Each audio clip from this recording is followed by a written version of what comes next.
Well, before 3 separate murder-suicides in recent months, Harford County only had experienced 1 murder this year.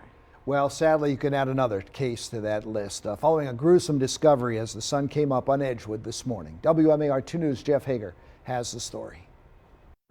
Investigators say someone discovered the body this morning in Edgewood, and they're still trying to identify leads to find out who killed the victim.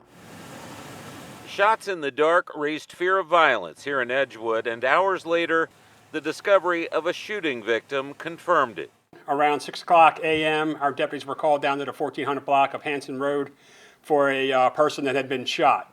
Upon deputies' arrival, they did indeed find an African-American male who had been shot and who was deceased at that time.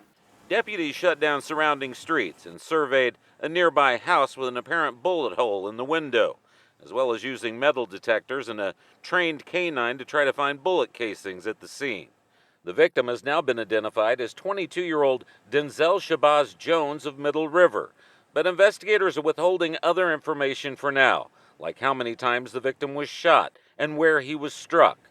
In the meantime, they are assuring people who live in that area that they should have nothing to fear. Our investigation has led us to believe this certainly was not a random act of violence.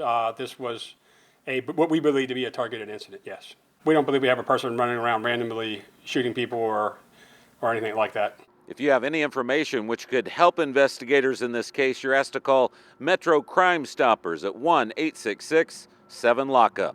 Reporting in Harford County, Jeff Hager, WMAR 2 News.